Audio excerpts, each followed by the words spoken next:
금주부터 로마서 강해 말씀으로 다시 되돌아오게 됩니다. 작년 성탄절부터 또 송구영신 신년 선교헌신 주일에 이르기까지 주제별 말씀을 함께 살펴보게 되었습니다. 이제 다시 로마서 말씀으로 되돌아오는데 13장부터 시작을 합니다.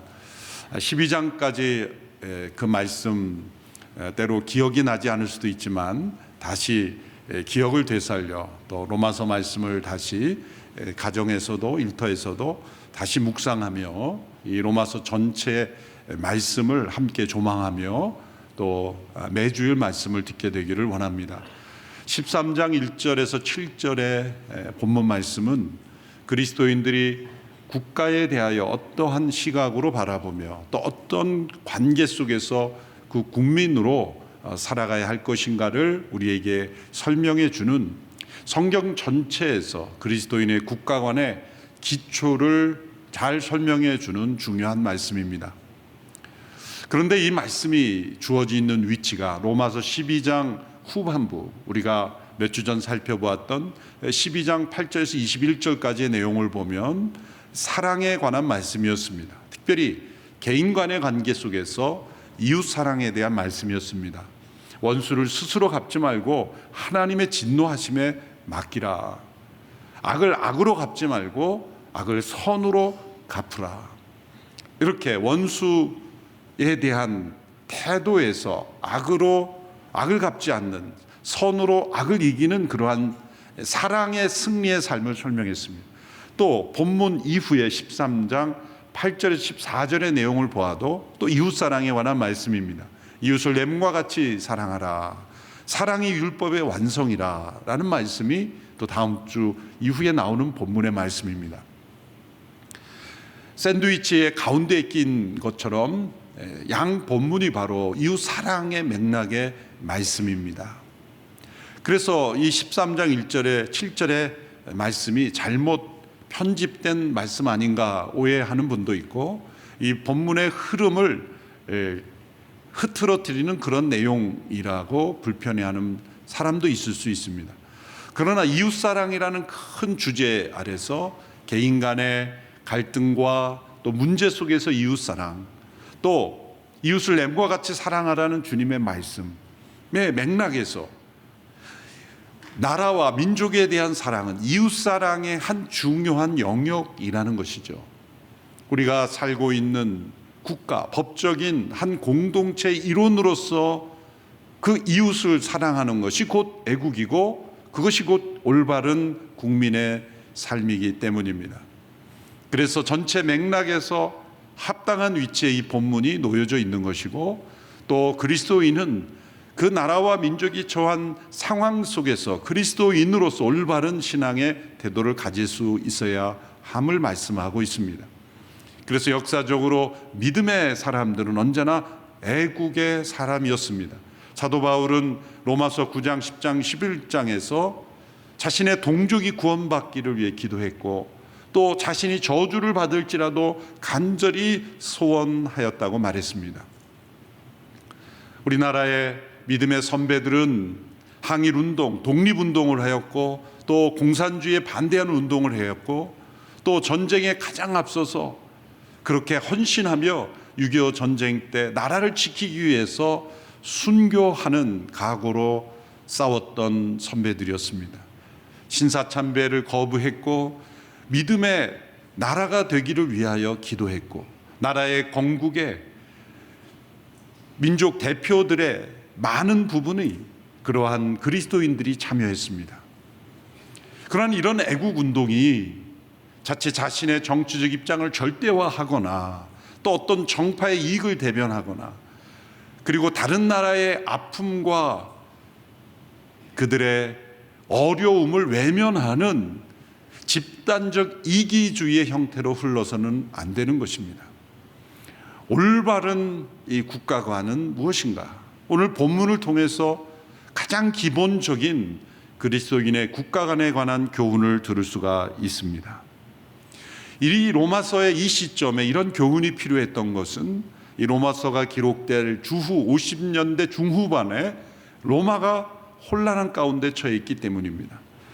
전체적인 위기는 아니었지만 당시에 어떤 지도자들의 부정, 문제, 그런 아픔이 있었고 거기에 대하여 나라에서 어떤 저항운동이 일어났고 그 중요한 이슈가 바로 이 세금의 문제였다는 것이 역사적으로 나타나 있습니다. 그래서 이 13장 7절에 조세를 바치라라고 이렇게 권면을 하는 것은 당시 그리스도인들이 세금을 내지 않았고 또 그래서 세금을 내라 그런 차원이 아니라 그 나라의 체제를 전복하는 어떤 혁명적인 운동을 일으키는 사람 가운데 이 세금을 거부하는 이들이 있었고 그리스도인들이 그러한 문제에 대해서 어떤 입장을 취하는 것이 옳은 것인가라는 관점에서 사도 바울이 구체적으로 이 모든 상황으로 볼 때 그리스도인들은 세금을 내는 것이 합당하다. 일부 문제가 있다 할지라도 세금을 내지 않음으로써 나라를 붕괴시키는 것이 하나님의 뜻은 아니다라고 구체적인 지침을 주는 겁니다. 로마서의 말씀에 예수님을 믿고 구원 얻는 이 구원의 복음을 설명함과 동시에 그 시대 상황에서 어떻게 행동하는 것이 참된 그리스도인의 길인가에 대해서 아주 세부적인 지침까지 나오는 실제적인 말씀이라고 우리는 볼 수 있습니다. 교회 역사적으로 이 믿음의 사람들, 특별히 교회와 국가와 어떤 관계가 있는가에 대해서는 많은 관점들이 있고 이것은 명확하게 구분되는 관점으로 요약될 수 있습니다. 세 가지 관점이 정리됩니다. 첫 번째 관점은 이 중세적인 관점입니다. 중세 시대를 사로잡았던 사람들의 인식, 그때는 하나님의 통치가 모든 영역에서 이루어지지만 교회를 통해서 이루어진다라고 생각했던 그런 시대가 있었습니다. 하나님의 통치가 모든 영역이 이루어져야 한다는 것은 바른 인식이지만 교회가 매개체가 되어야 한다는 것은 잘못된 생각입니다. 이러한 시각이 잘못되었다는 것은 중세 역사를 통해 이미 나타나 있습니다. 로마 교황이 모든 황제들의 왕관을 씌워줘야만 그 정당성을 가진다라고 생각했던 때까지 이르렀던 그런 시대, 그런 시대가 과연 교회가 세상의 소금과 빛의 역할을 감당했는가 하면 그렇지 않습니다. 도리어 교회가 무수히 많은 잘못된 일들을 행하는 부정부패의 온상이 되어버렸죠. 교회가 이 세속 권력 위에서 하나님의 통치를 대리하는 매개체가 되어야 한다는 것은 잘못된 시각이고 하나님의 말씀에 그렇게 말씀하지 않으셨습니다. 이런 시각이 계속 연장되면서 역사 속의 십자군 전쟁이라든지 많은 전쟁을 교회가 나서서 행하며 또 뒷받침하는 그러한 잘못된 역사가 교회 역사 속에 있었습니다. 이것은 틀림없이 잘못된 인식입니다. 그렇다면 또 하나의 관점은 정반대로 세속적인 관점입니다. 이것은 하나님의 통치가 하나님을 믿는 사람들, 곧 교회 안에만 국한되어야 한다라는 무신론자들, 불신자들의 관점이죠. 그 밖에 모든 영역은 다 하나님이 계시지 않으며 또 믿지 않는 사람들이기 때문에 하나님의 통치가 있을 수 없다라고 생각하는 그런 세속적 관점입니다. 이것도 또한 잘못된 인식이죠. 천지를 창조하시고 역사를 통치하시는 하나님의 통치가 모든 영역에 이루어져야 함에도 교회 안에 갇힌 하나님으로서 인식하는 것, 이것은 잘못된 인식입니다. 우리가 가정과 우리가 일터와 모든 영역에서 하나님의 통치가 이루어져야 하는 것이 분명함에도 그 부분을 다 제거해 버린 인식, 교회 안에 갇힌 하나님의 통치는 있을 수 없습니다. 그렇다면 올바른 관점이 무엇이 있겠습니까? 바로 이 세 번째 영역 주권의 관점이라는 것, 이것은 화란의 칼빈주의 신학자인 아브라함 카이퍼가 영역 주권론이라는 관점에서 이 시각을 잘 정리해 발표한 것입니다. 그래서 하나님께서 하나님의 권세를 모든 영역에 나누어서 위임하셨다는 겁니다. 모든 영역을 어느 한 교회라든지 국가라든지 어느 한 영역에 다 몰아주지 아니하시고 부분적으로 다 그 권세를 나누어 위임하셨고, 그리고 모든 영역에서 하나님의 통치가 나타나야 한다는 겁니다.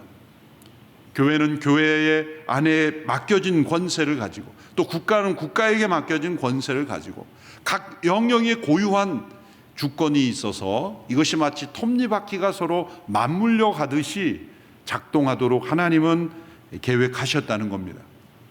그 국가의 역할은 무엇인가? 각 영역의 톱니바퀴가 정확하게 잘 들어맞아 움직여지도록 하는데, 악을 행하여 이것이 망가지게 하거나 혹은 한 영역이 다른 영역을 침범할 때 그것을 제어할 수 있는 역할이 바로 국가의 역할이라는 겁니다. 이러한 시각으로 세상을 보면 하나님의 통치가 모든 영역에서 나타나야 하며, 그리고 각 영역마다 주어진 고유한 작동의 원리가 있고 그 작동 원리가 잘 이루어지도록 하는 것이 국가의 책임이고, 국가가 모든 영역에 다 관여를 함으로써 통치하는 국가 지상주의가 잘못되었다라는 것이 그림에도 나오는 것입니다. 아까 중세적 관점에서 하나님이 교회를 통해 모든 영역을 통치하는 것이 잘못된 것처럼, 국가가 모든 영역의 통치자가 되어서 통치할 수 있는 것은 불가능하며, 그런 국가주의는 잘못된 관점이라는 겁니다. 따라서 국가에게 부여받은 이 악을 심판하고, 또한 각 영역이 그 고유한 주권이 잘 작동되도록 보호하는 그런 역할로서 국가의 역할이 제한되는 것, 이것이 성경적인 관점이요, 이것이 칼빈주의 신학의 관점입니다. 이러한 관점을 우리가 성경적인 관점으로 받아들일 때 오늘 본문에서 그리스도인들이 국가를 어떤 태도로 대해야 되는가 세 가지 교훈으로 정리될 수 있습니다. 첫째는 국가의 권세를 세우신 하나님의 권세를 의식하라, 더 의식하라 라는 말씀으로 정리될 수 있습니다. 오늘 본문 1절의 말씀을 함께 읽겠습니다. 시작. 각 사람은 위에 있는 권세들에 복종하십시오. 무슨 권세든 하나님께로부터 오지 않은 것이 없고 이미 있는 권세는 다 하나님께서 세우신 것입니다. 여기 위에 있는 권세들에 복종하십시오라는 이 말씀을 무조건 국가의 권세는 하나님으로부터 온 것이니 무조건 복종하라는 말씀으로 인용돼서는 안 됩니다. 주로 남미에서 역사적으로 보면 이 말씀을 어떤 권력이든지 다 하나님의 권력이라고 정동하는 말씀으로 인용된 사례들이 있습니다. 잘못된 이용입니다. 이 말씀의 이면에는 국가의 권세를 부여하신, 권세의 근원이시며 주인이신 하나님의 권세를 더 높이 인정해야 된다는 것을 먼저 말씀하는 겁니다. 하나님의 권세를 인정하지 않은 어떤 지도자가 이 말씀을 인용하여 모든 권세는, 국가의 권세는 하나님의 권세이므로 무조건 복종하라고 인용할 수 없는 것이죠. 만약 그렇다고 한다면 그 국가의 통치가 하나님의 권세를 인정하는 청지기적 권세일 때 그러한 인용은 가능한 것입니다. 그러므로 이 말씀을 읽을 때 하나님께서 모든 영역에 그 권세를 나누어 주셨다. 국가, 교회와 여러 기관들에 나누어 주셨는데 그 중에 일부의 권세를 국가에 주시는데 그 권세의 주인은 하나님이시다. 국가의 권세보다 더 높으신 하나님의 권세가 있다는 것을 먼저 말씀하고 계신 겁니다. 그러한 전제하에서 2절의 말씀이 주어질 수 있는 겁니다. 2절 말씀 읽겠습니다. 시작. 따라서 권세에 대항하는 사람은 하나님의 명을 거역하는 것이니 거역하는 사람들은 심판을 자초할 것입니다. 바로 이 국가의 권세에 대항하는 것이 하나님의 명을 거역하는 것이 되려면 이 국가의 권세가 하나님으로부터 위임받은 권세라는 인식이 있어야 하고, 그리고 정당성을 가지려면 하나님이 국가에게 나누어 주신 이 권세의 고유한 기능을 철저히 지키는 것이어야 됩니다. 그것이 바로 이 두 번째, 악을 심판하고 선을 이루게 하는 하나님의 일꾼으로서의 국가의 권세가 있어야 하는 것입니다. 두 번째 교훈으로 넘어가게 됩니다. 두 번째는 국가의 권세는 악을 심판하고 선을 이루게 하는 하나님의 일꾼이 되어야 한다는 겁니다. 4절의 말씀을 우리 같이 읽겠습니다. 시작. 그는 여러분에게 선을 이루기 위해 일하는 하나님의 일꾼입니다. 그러나 여러분이 악을 행한다면 두려워하십시오. 그는 공연히 칼을 가진 것이 아닙니다. 그는 하나님의 일꾼으로서 악을 행하는 사람에게 하나님의 진노를 집행하는 사람입니다. 여기에 보면 악을 행하는 사람에게 하나님의 진노를 집행하는 사람입니다 라고 할 때 오늘 한 구절에 선은 한 번 나오고 악을 두 번 언급함으로 국가의 기능이 악에 대한 하나님의 심판자의 기능을 더 강조했습니다. 앞서 말씀드린 그 영역 주권의 도표에서 각 영역의 고유한 주권을 하나님이 나누어 위임하셨는데 그것이 잘 작동하도록 하는데 그것을 방해하는 것이 악인데 그 악을 찾아내어 심판하는 기능으로서의 국가의 역할이 가장 중요한 기능을 말씀하고 있는 겁니다. 그러므로 국가가 모든 영역에 나서서 다 책임질 수 없기 때문에 그런 국가주의는 비현실적인 것이고 그리고 불완전한 사회로 나아갈 수 있기 때문에 잘못된 독재가 발생할 수 있기 때문에 국가의 기능을 이 악을 심판하는 기능을 가장 중요하게 설명하고 그 다음에 선을 이루기에 장려하는 것이죠. 만일 국가가 이렇게 악을 심판하는 공의로운 하나님의 집행자의 역할을 포기하고 부정한 부패한 권력이 된다든지 또 하나님이 명하시는 것을 행하지 않고 금하신 것을 명하는 국가가 된다면 순종할 의무가 없어지는 겁니다. 역사적으로 보면 구약 역사에도 나오죠. 바로가 애굽의 권력을 가지고 히브리 민족들의 사내 아이는 무조건 죽이라는 명령을 내렸습니다. 당시에 바로의 명령 곧 국가 애굽이라는 당시의 최대의 국가의 권력의 명령이었습니다. 그것을 불순종하면 죽임을 당하는 엄청난 위험을 가진 명령이었습니다. 그런데 히브리 산파들이 사내 아이들을 살렸습니다. 발각되면 자신이 죽을 것을 알고도 생명을 살린 것입니다. 그럼 국가의 권세에 반항한 것이죠. 대항한 것이죠.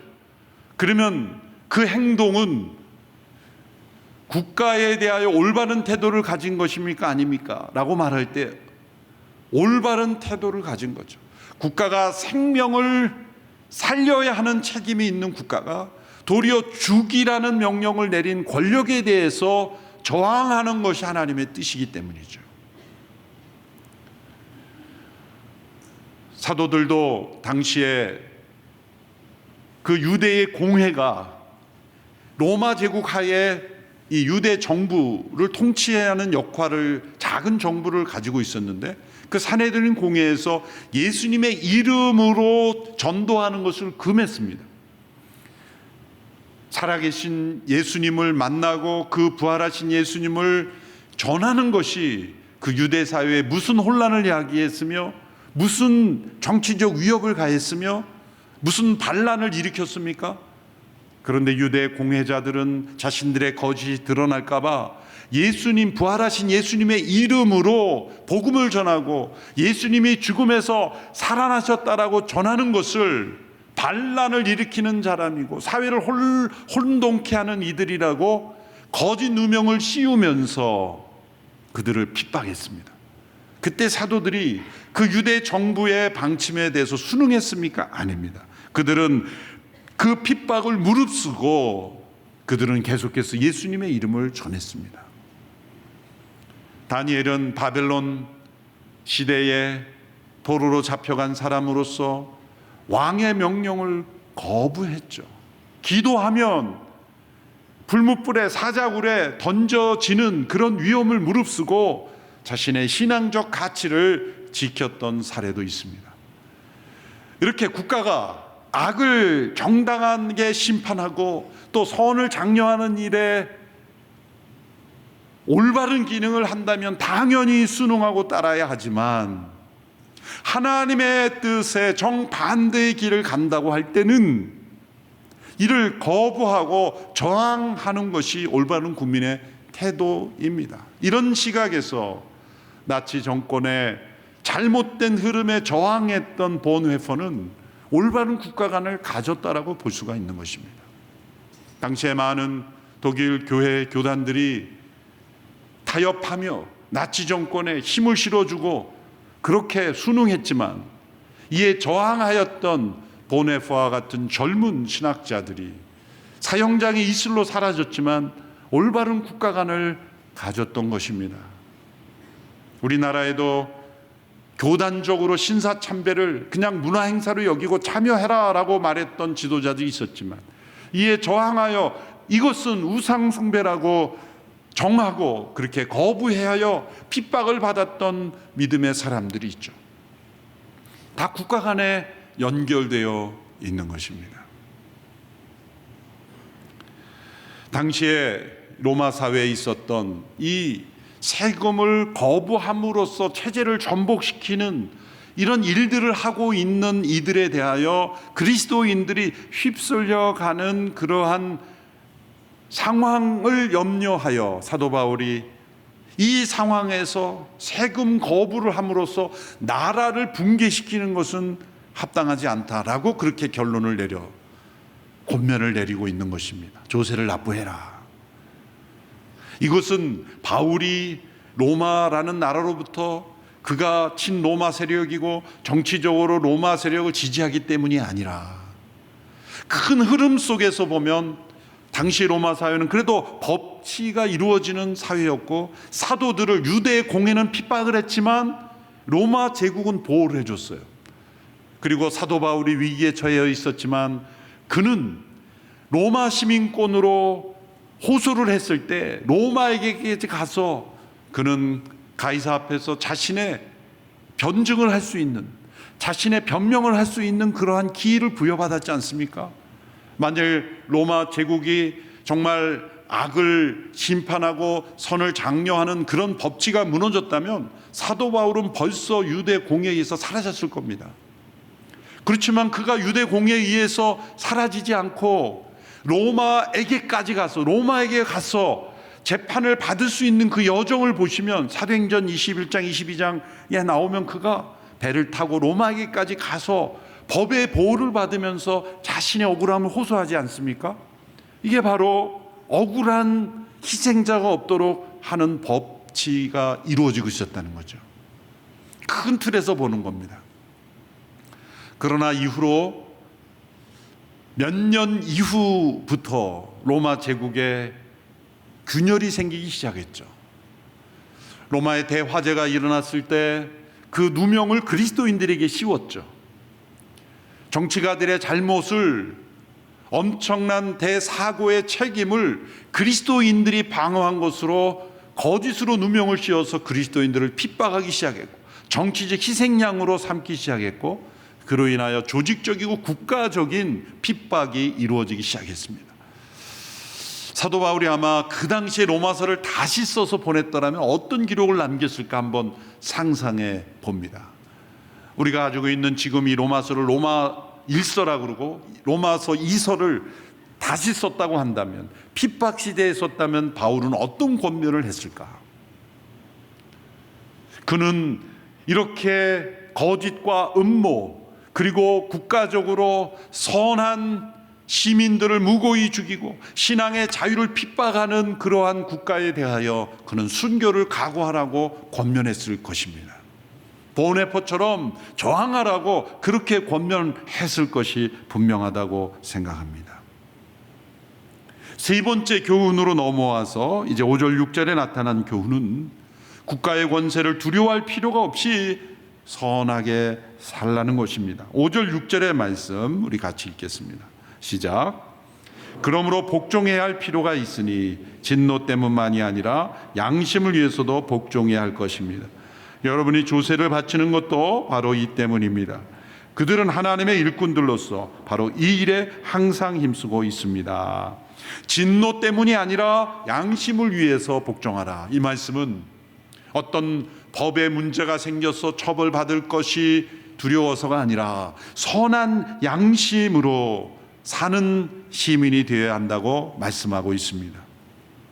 이 양심을 따라 행하라라는 말씀이 올바른 국가관과 어떻게 연결이 됩니까? 여러분, 한 나라의 이 수준, 그 나라의 흥망성쇠를 좌우하는 것이 법체계가 아닙니다. 로마는 정말 법체계가 잘 되어 있던 나라지만 망했습니다.